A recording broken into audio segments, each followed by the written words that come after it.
Good morning, boys and girls. Glad you're here with us again this morning. Remember, we're studying in the Old Testament and we're in the book of Genesis. And last week we talked about Isaac getting a wife, and her name was Rebecca. And she was chosen because she watered the camels. Remember that story? Well, Isaac and Rebecca loved each other and they lived a long life together, but they didn't have any children.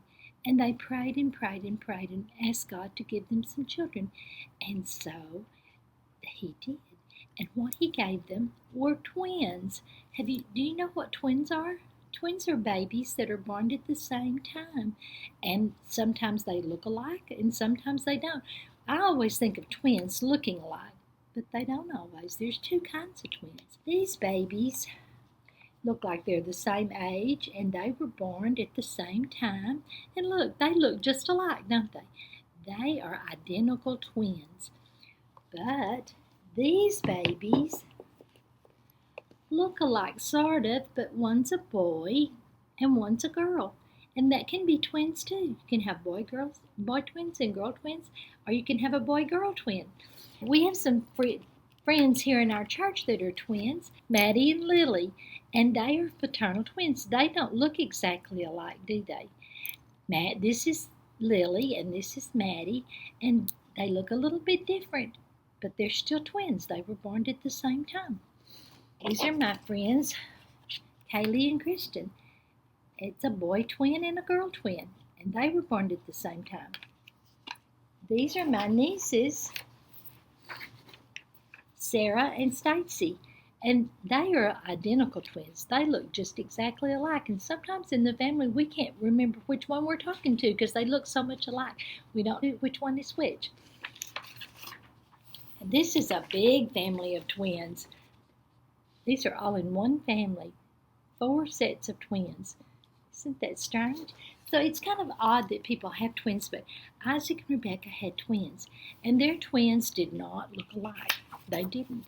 They named them Jacob and Esau, and they were terribly different. They were a lot different.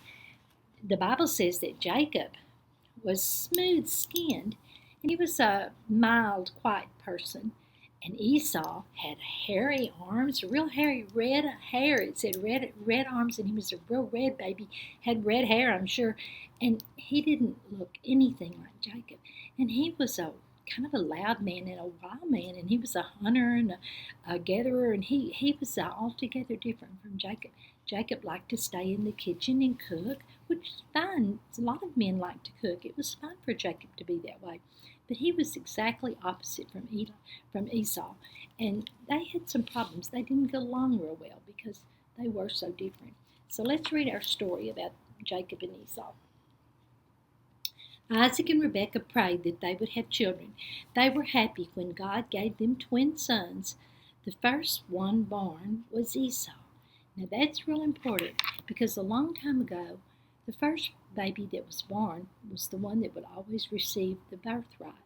And that means that when the daddy was gone or was dead, that they would take over and be the leader of the family and they would get the inheritance. And so it was real important who was born first, and Esau was born first. Then Jacob was born, but it was at the same time, the same day, just a few minutes later. The twins did not look like each other. They did not act like each other either. Saul grew up to be a hunter. His skin was ruddy and red, and he had lots of hair on his hands and arms and neck. Jacob had smooth skin. He was a quiet man who stayed at home and farmed the land. Isaac grew old. He could hardly see anymore. Now remember, Isaac is their daddy. He wanted to give his blessings to his older son. That all went along with the birthright. Esau would then become the leader of the people when Isaac died. So Isaac wanted Esau to be the leader of the people. But God told Rebekah that the younger son would be the leader. Okay, now Rebekah was the mother, and God told Rebekah that the younger son would be the leader. It was God's plan for Jacob to have the birthright and be the leader.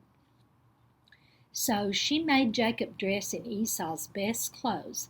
Then she put hairy goat skin on Jacob's arms and hands and made him feel like Esau's arms. When Isaac called for Esau, Rebekah sent Jacob into the tent instead. Now they're going to try to trick Isaac. I don't think this is very nice, do you?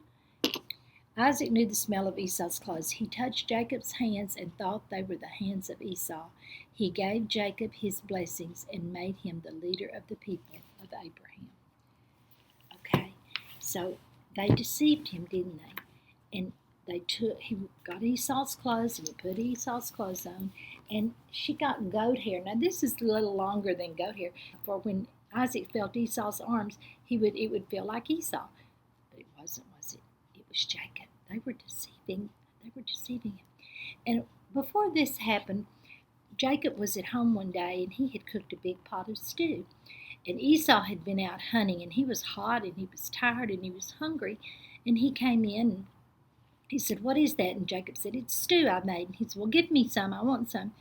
And Jacob said, "Okay, I will for your birthright." And Esau said, "Okay, fine. Give me some soup. I'm hungry." And he told him that he would give him his birthright. That wasn't right, was it?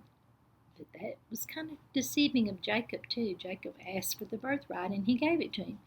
So later on, when he had to go to see Isaac for the blessing, Jacob deceived him again, put the hair on his arms, and he went in and talked. And Isaac said to Jacob, who he thought was Esau, he said, "You have the voice of Jacob, but your arms feel like Esau."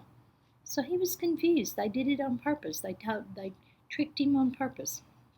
But Jacob did get the birthright, and that was God's plan altogether at the very beginning. But I don't think God planned for it to happen the way it did. And Esau was real mad. He really was mad when he found out that Jacob had got the blessing from his father. And he went in and he said, "Father, I want a blessing too." And he said, "I've already given it to Jacob. I thought it was you." And we're going to be talking a lot more about Jacob. We know a whole lot more about him. We don't know a whole lot more about Esau, but we'll learn more about Jacob next week. Thank you for coming. See you next time.